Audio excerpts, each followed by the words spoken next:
Okay, what's going on YouTube? PyroTakun here, bringing you kind of a triple review video, plus some news on Monster Hunter 3G. First off, I'm just going to get the Monster Hunter 3G news out the way. There's a strong rumor saying that Capcom's going to bring Monster Hunter 3G on the 3DS over here to States, over to Europe, that they're going to localize it in other regions. It's still technically a rumor at this point, but it seems very possible. There's a lot of interest in this game. Hopefully we see it, and I think I heard somewhere that they might add online to it. So hopefully all these are true. Hopefully it's all true. Hopefully we get it over here with online, and that way I'll probably never stop playing 3DS. So anyways, that is good news. I hope all those things are true. Now, let's go ahead and get into the reviews. First off, I'm going to start with Tekken 3D Prime Edition, or Tekken Prime 3D Edition, or whatever the fuck it is. Anyways, so this Tekken game, it has both, like, a Tekken game and the Blood Vengeance movie on there. And, it's... I mean, I feel like... Well, let me just go ahead and get into it. Obviously, Blood Vengeance, the movie's on there. You can, like, when you start it up, you choose to either watch the movie or play the game. And the movie, it's English only. You can turn subtitles on and off. You know, you got the fast forward, rewind, next chapter, previous chapter, pause, stop, all that stuff. So, I mean, the 3D movie, it's not really a great movie. Let's be honest here. It's really not. The 3D effect in the movie is very minimal. Practically, it's like non-existent, barely even noticeable. I mean, kind of like with just cutscenes on the 3DS in general, you don't really notice the 3D if you really have it on. It's like not really there. The gameplay is where you really notice the 3D effect. So, I mean, the movie itself is kind of eh. The 3D effect practically non-existent, and I feel like, I mean, at first I was really excited about it. Oh, I was gonna have a Tekken game and a movie on there, but once I actually picked it up, you really feel like the movie hinders the game, like especially when it comes to other modes, which I'm going to get into now. Okay, so the game, it's a solid foundation. It definitely has the Tekken feel to it. It's got the Tekken vibe, obviously the combos and shit. I'd say it has more like a Tekken 6 feel, but it has like all the Tekken 6 characters, practically all the moves and everything. But as far as like the modes, it's pretty bare bones. You got like versus, well, you obviously have like versus online play. You got kind of like, I guess, like an arcade kind of style versus mode. There's really no like story mode to it. There's really like no single player mode. And you know, it's one of those things where it's like, it's a fighting game, that shouldn't be a big deal. But it's also, again, one of those things you never realize you have until it's gone. And it's gone in Tekken, in this Tekken game, and now it's very noticeable, and you're like, okay, well, that sucks. So I feel like if they didn't have the movie on there, they'd have more space to do a lot of other things. But, I mean, it's still a solid foundation. It's still got the gameplay. A lot of people get fighting games just to hop online and kick someone's ass, or vice versa. So from that point of view, it's pretty good. And overall, the game, I mean, again, the movie, it just wasn't really that great. The 3D on the movie is eh. Oh yeah, that's right. For multiplayer, if you're playing against someone, there is no 3D to keep the 60 frame rate per second. That's kind of eh, but at the same time, 60 frames a second is very smooth. So I do like how they kept 60 frames a second throughout the whole time. So there, overall, I give Tekken 3D Prime Edition, I give it about a 7.5, not too sure. Yeah, basically a 7. So moving on to the next game, which is Tales of the Abyss for the 3DS. Now, Tales of the Abyss is basically the first real JRPG that the 3DS is getting, but at the same time, it's a port of a PlayStation 2 game. I don't want to get too much into like the story, because I could ruin it for basically everyone that hasn't played it or got to a certain point in the story. But the story, it's a Tales game. all the Tales games have like really good stories. Like the start, it's kind of shaky, and then it just like it takes off. Trust me, the story's good. The same thing with the characters. They kind of start off and then it gets better as it goes. Just trust me on that one.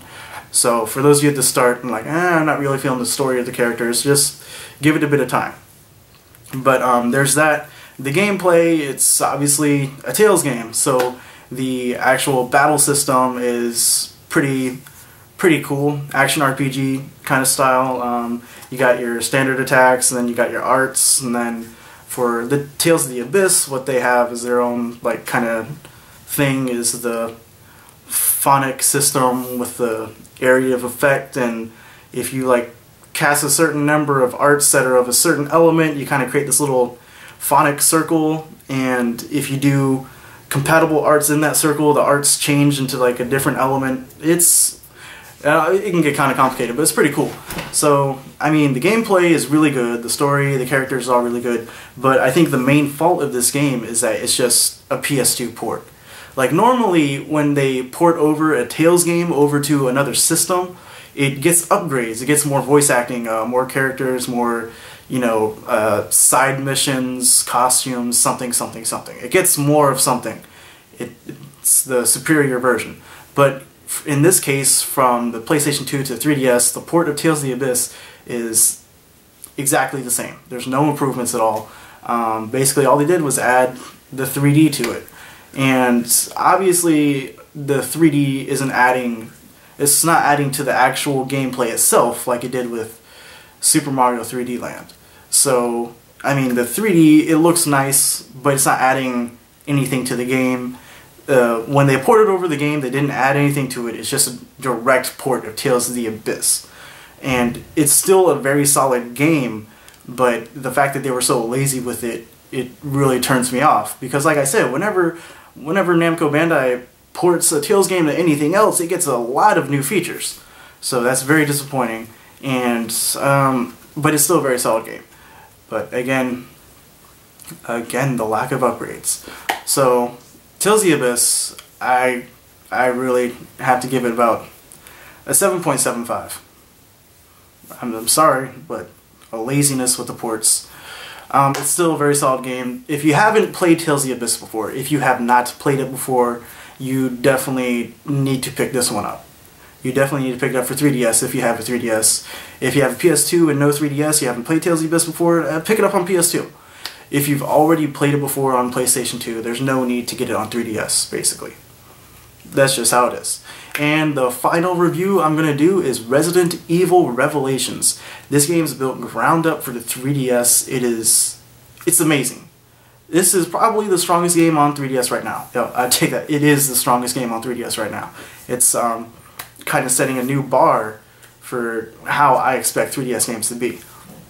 Now, Resident Evil, this Resident Evil Revelations, it has the mix between the survival horror and the action gameplay into this one game. Now, I'm not saying there's parts where they mix both of those. It's like there's parts where it's survival horror, there's parts where it's action, and I think it's really good to have that mix in there, kind of like best of both worlds, please both Resident Evil fans, because basically they kind of split up now between action and survival horror. So it's good to have both those parts in there. There's a partner system, which was introduced in Resident Evil 5.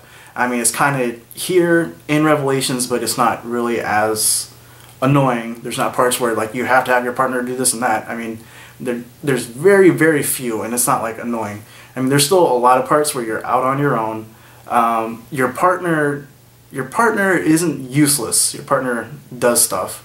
That's definitely a good thing.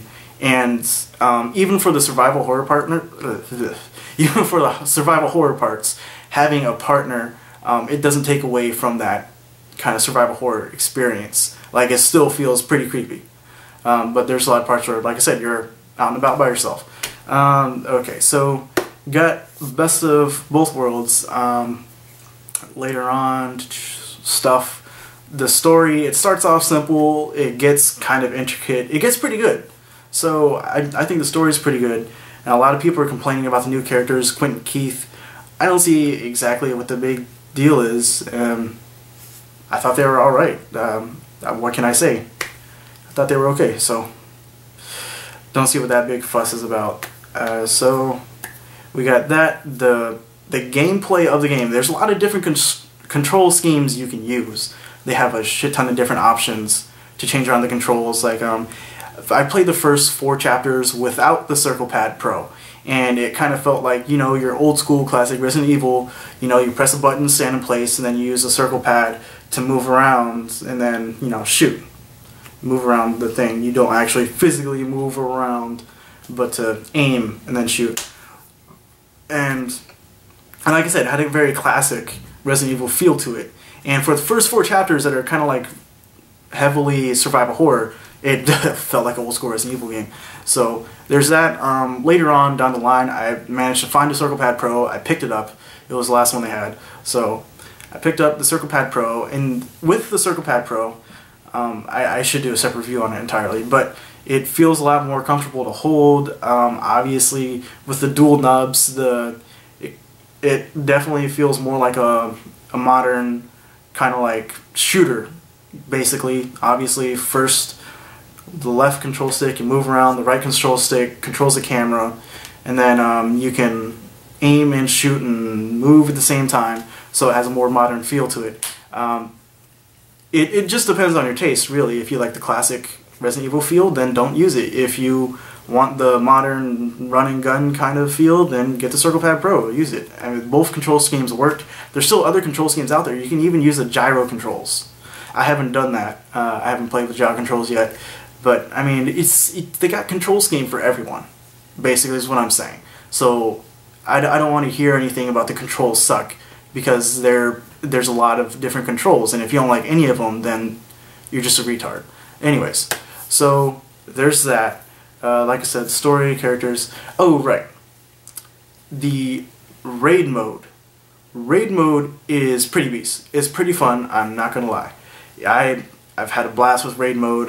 Basically, raid mode, you can play locally or online, multiplayer, or by yourself, whatever. What you do is, it's kind of like the multiplayer aspect of it. You get to kind of go through, and it's kind of like redoing the levels for story mode, but like more of a multiplayer oriented kind of thing. So you and your partner, or you by yourself, run around. The zombies have like different levels, your guns have different levels, you have different levels. Your level determines which guns you can use, obviously. If you're level 7, you can't use like a level 20 gun. But yeah, and obviously the gun's more powerful with the higher levels. Same thing with the zombies, and they have like an online shop kind of thing where you can buy upgrades, buy different weapons for raid mode. You can even use your play coins to buy certain items. The raid mode is really fun. It's definitely good. I'm about to put a lot more hours into it, but yeah, it has a lot of fun to it. You can upgrade. Obviously, when you buy the upgrades, you can choose which upgrades go on what weapons and whatnot. It's a lot of fun. I'm mad it doesn't have voice chat though. I don't know, maybe I'm wrong. Maybe it does have voice chat. I just haven't noticed it yet, but I want it to have voice chat. So, raid mode is really fun, going around with partner online, going through levels, shooting, leveling up, and all that fun stuff. So, really, this game is very solid. It nails the single player, it nails the multiplayer, it has that balance. And really, when it comes down to it, there's only like one thing I do not like about this game. Just one thing I do not like about this game, and that's the lack of variety in the enemies. Because I have mercenaries, and there's a lot of damn variety in the enemies, but obviously, and the gameplay is really good, but the content itself in mercenaries is very shallow, bare minimum, practically non-existent, because it's just a mercenaries mode. Where Resident Evil kind of has like everything.